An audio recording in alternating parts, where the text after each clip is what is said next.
okay. So we mentioned gaslighting, and that's Hmm. another word that seems to be overused and it's getting crazy. I don't know if people even know what it is. So what is gaslighting and how does that play into this topic of narcissism and personality disorders?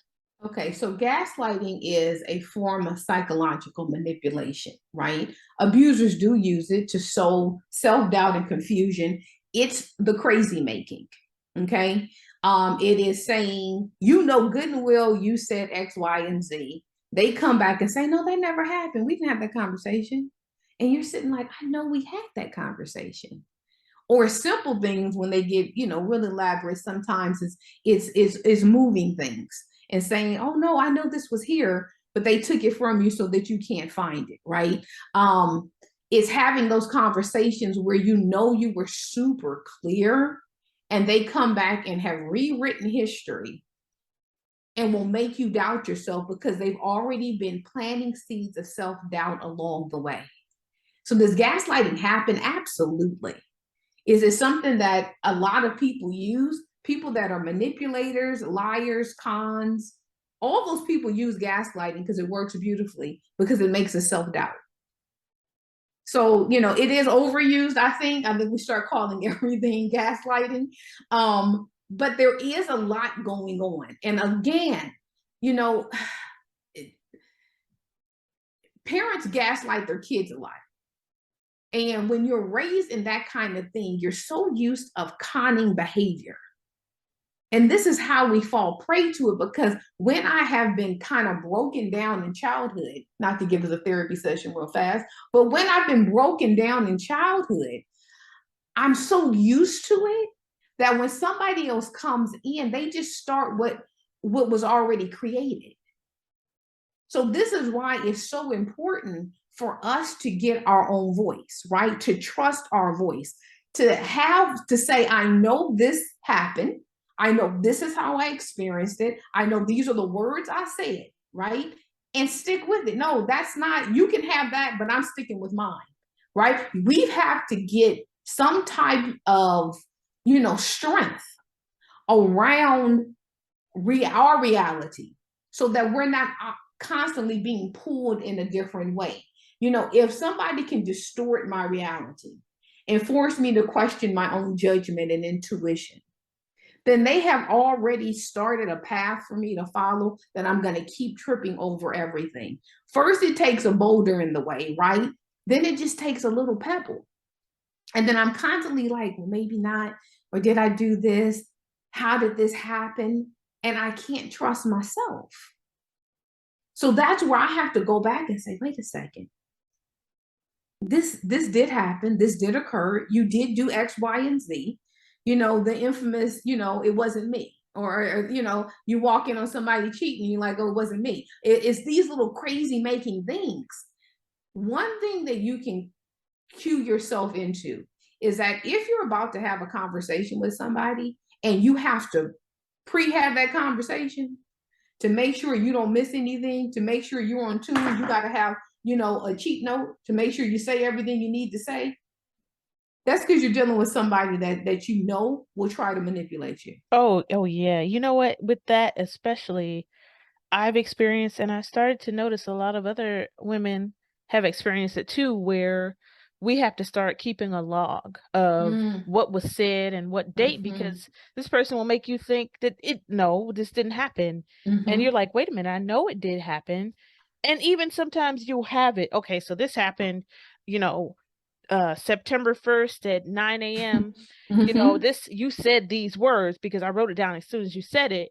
And they'll mm-hmm. still be like, no, that's not what I said. I mean, that's when it's really, really bad. I think that's Yeah, something that people should look out for when you absolutely. have to start recording things or writing them down or oh my goodness. That Yeah. takes me back. Yeah. Yeah, no, right? It is, I mean, it's like spreading rumors about you, gossiping about you, changing the subject, not willing to listen. You're crying and they start laughing. Oh, you're just so Me. dramatic. Ooh. Oh, you're too sensitive. Right? Like all those little things are just somebody trying to remove you from reality. Mm, mm, mm. And that's a sign for you to say, I can't fool with this kind of person. The reason why, and you see this if you ever go into just like research and looking at how people deal with narcissists or abusive people, one thing that they suggest is the gray rock, right? And the gray rock is simply no matter what they say, do, you just act as if you're a rock with no emotion, no feeling, no movement. And that bothers them greatly because that stops the drama triangle, and it makes them end up having to fall into their own abyss, but it keeps you out of it. And that works beautifully when you kind of almost have to stay in some type of connection with them, right? Be it for whatever reason, or you choose to stay in some type of connection with them. You have to really be protective. In the disturbed seminar that I teach a long list of behavior traits that you have to incorporate if you're going to deal with people like this. And I promise you, the list is so long and extensive that at the end of it, I say, I don't know why anybody would want to stay in this, but I'm giving you this information. If you have to stay, be it a divorce, be it it's your mama, right? You just don't want to abandon her or whatever. For whatever reason you get stuck with these people, you got to know how to maneuver around the triangle so that you don't get caught. But if it's somebody you can walk away from and you don't have to be associated with, walk away and walk away cold and never go back. It's your greatest defense. So that gray rocking thing, that's another thing that I've heard of. And so that's pretty much just not giving them energy because those Mm-hmm. people feed off of getting a rise out of you, correct? Yeah. And the thing is that you have to know yourself with that. Because if you can get drawn in, they're going to draw you in. If they know that they can say certain words, they can throw certain lies out that's going to make you want to defend yourself, or they give you a certain sad story, remember this, da, da, da, da, and they start crying or whatever, and it's all of that, and you can get sucked into their emotion because remember, you're a normal person with a conscience. So you feel stuff. You have ability to be empathetic, which means you get to, step into somebody else's shoes and try not to cause harm. That's who we are as normal people. So they always know that. We have to become, like cold with these kind of people because they can always manipulate us, just the good character that we have. So when I speak about conscience, it's what the disturbed halves, which I've labeled a lot of people that can fall into the traits of a personality disorder, right? Or just harmful people, is that they have a conscious deficit. And conscience is what makes us feel. It is responsible for keeping us in line. It is the source of our ability to connect and empathize with each other. It is the source of how we treat others under an agreed upon set of rules of morality and respect. And it is what prompts us to feel shame and guilt, which are tools in themselves to keep us civilized. When you have a low or no conscious person, they lack the ability to connect, to feel, to empathize, to have shame or guilt, to live under a moral code or set of rules. They become a rule unto themselves, and all that matters is that they get what they want out of every situation they find themselves in. That is the goal that they're trying to accomplish. Nothing is off limits, and everyone is a chess piece in their game of life.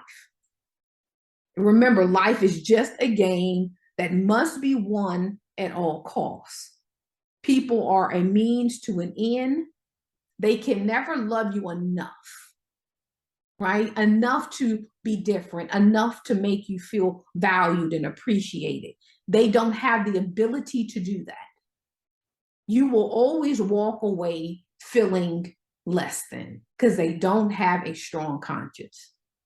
Okay. So I do want to ask you really quickly if there are other terms that you hear that are being overused in this space, other buzzwords, maybe being overused and incorrectly used. So yeah, other terms that you hear being overused. I think, for now, I really do think one of the most pervasive words really is the narcissist, is the gaslighting.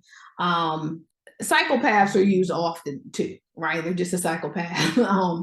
or sociopath. Those terms are, I mean, they have validity to them, right? Because they're real things. We do really see them.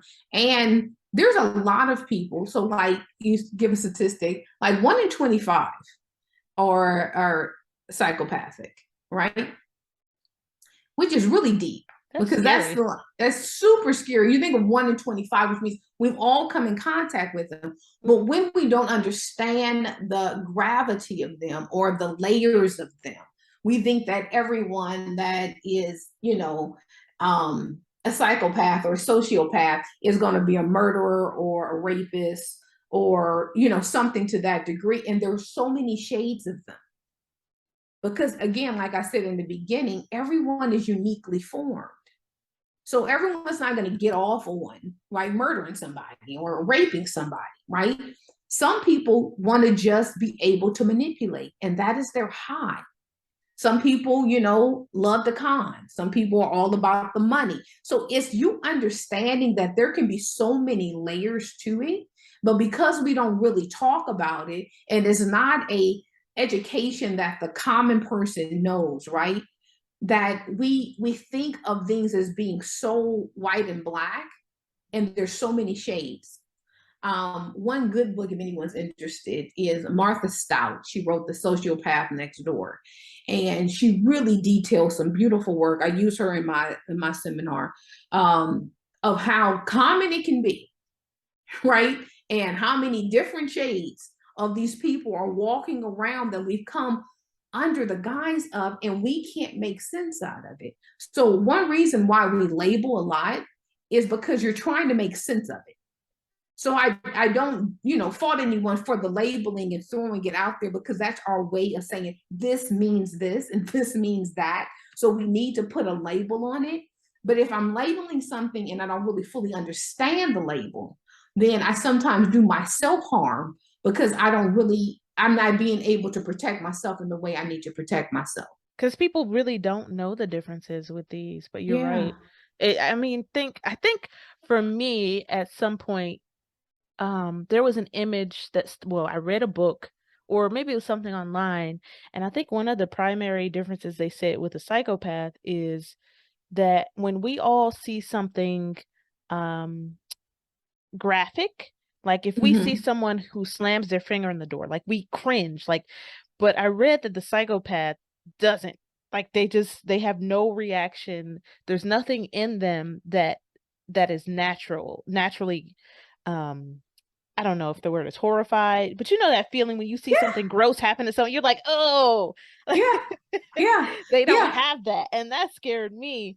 No, it's very scary. When they did brain imaging and set up people in a room and they showed all these different images. There's something that I cover, and they showed from just a chair to the color green to somebody being murdered to horrific stuff and stuff that means nothing, right?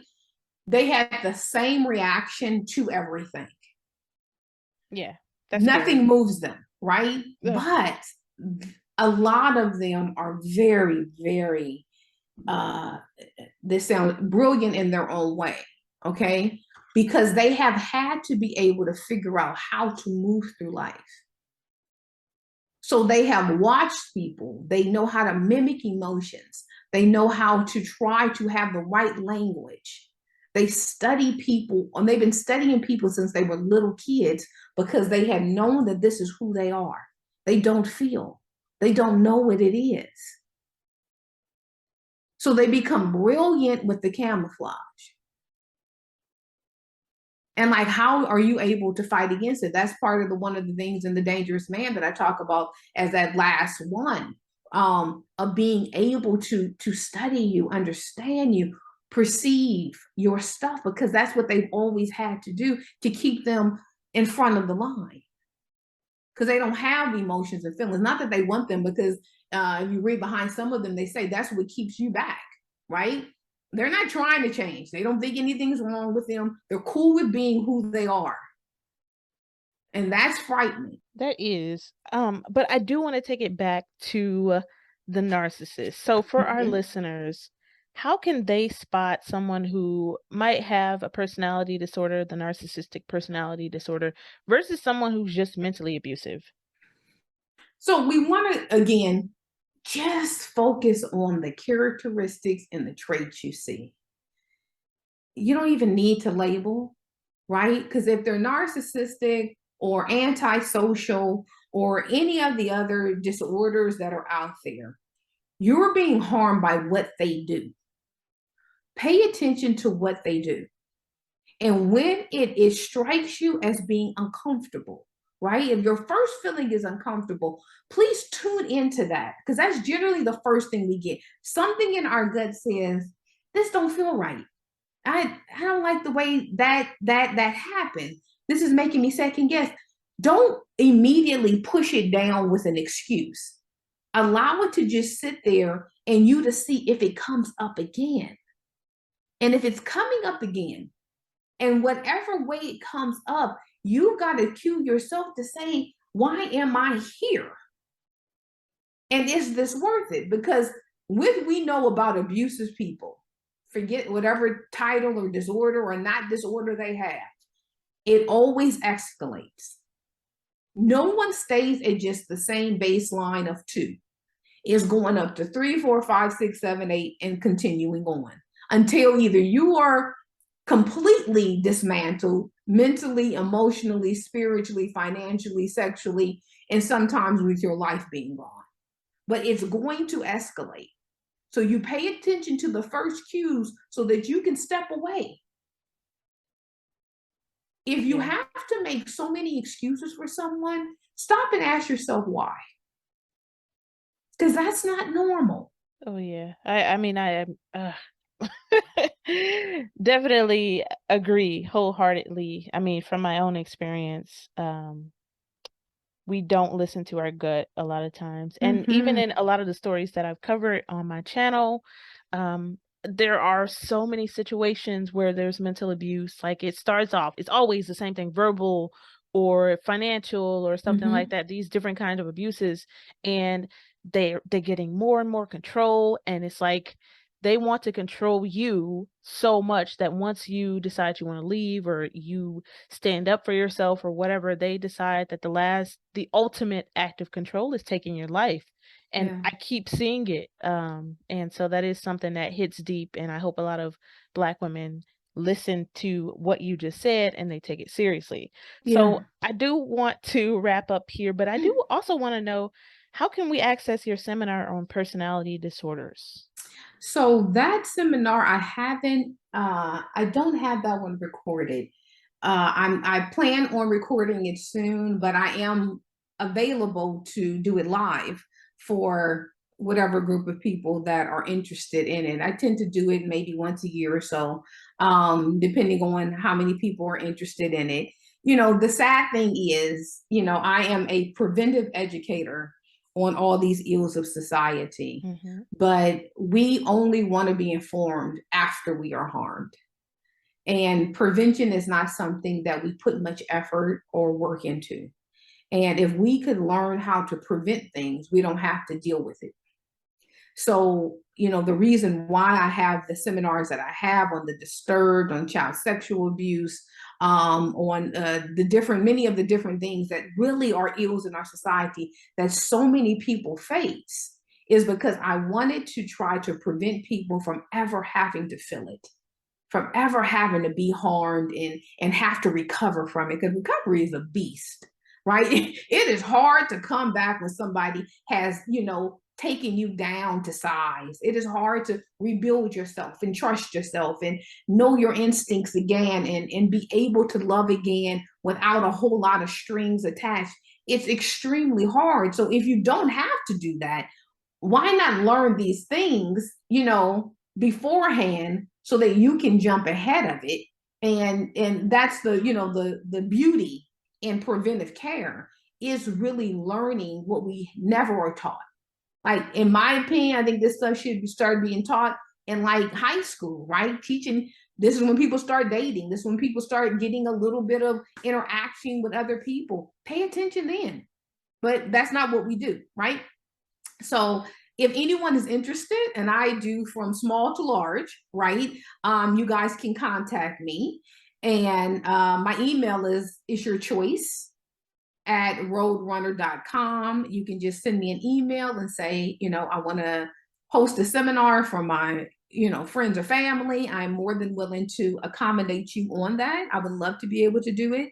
But I do want to, I gave you guys this in The Dangerous Man, and I just wanted to throw this out again, just so that people have something to walk away with, that gives them something tangible and gives them permission. What we lack sometimes as women is permission to take care of myself, permission to stand up for myself, permission to protect myself, right? And when I grant myself that permission, no matter how hard it is, because leaving a bad relationship, no matter what type of relationship is hard. Walking away from anybody I'm invested in, love, care about, is hard stuff. So we don't minimize the work it takes to leave. But if I give myself permission to take care of me, protect me, that I be my first best asset, right? And that I need to make sure I'm always safe, then I can walk away much easier. So it's the rule of threes, right? And this is beautiful when you first meet somebody.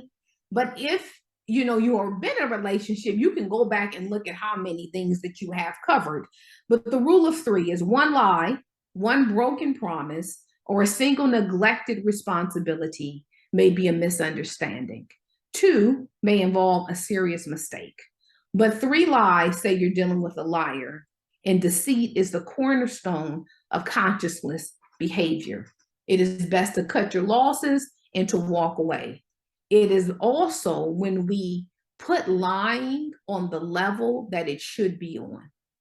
And I know we excuse ourselves for little white lies, and we, misrepresent here, whatever. But when we can elevate lying to the disastrous thing it is, we will not give as many passes that we give. Because the biggest thing about lying is that you take choice away from somebody. And when I recognize your lie stopped me from choosing well, it made me choose a bad situation for myself. Or when I look at myself and evaluate, my lie is taking choice away from somebody. It's making somebody choose something that they may not have chosen if they had full truth. When we can learn how to have a bit more honesty in our society with each other, we will see lying for what it really is and how disastrous it can be. Because a lie is the beginning of every abusive act that is coming. Oh yeah. Again, I agree with that too, and I definitely also agree with you on trying to focus on preventing a lot of this stuff. I think here with Sama, like we have that same goal. Just thinking, if a lot of Black women saw these red flags, they wouldn't be involved with a lot of these situations in the first place. Thank you again for coming on. I know that you gave us your email address, but do you have any other socials? I think you were on Instagram, right? I am on Instagram, It's Your Choice 06. I am on Facebook, just It's Your Choice. Um, I have actually classes, a school that I just started that I'll be adding to. It's iyconline.com, which is a free class a mini course that I'm giving out, which is called How to Be a Better Human. And that is just, it's a quick mini course. You can do it with completely in a day. Good to go back and listen to it several times, because it's the concepts of us really just becoming better people overall. And when I'm able to be a better person, I also learn that I am valuable and I'm worth protecting and I'm worth taking care of. And that aids in my protection of me. So you guys, jump over there, take the free mini course. I also right now have a marriage course called Uniquely Yours, for married or engaged couples to really take the walk of figuring out how to create your life, and it also gives you great insight to people. There's probably no question I left unturned, but you guys are creating a relationship that most benefits you, and it teaches you how to be healthy together, how to have conversations, how to work out the things that we sometimes have not learned how to do. And, if you're with someone that's a bit abusive, you will actually see it. And, I always say cut your losses and walk away no matter what stage you're in. But for all of you couples out there, there is a way to have a good marriage and a good relationship. We just have to learn those twos too with someone that is not disordered or abusive. That's key. All right. Thank you again so much for joining us again. I think you're the first guest that we've had come back. Oh, thank So this you. is awesome. Thank you again. So everyone check Natalie Lamb out at It's Your Choice. And thank you. Remember, Thank mental you. abuse is abuse.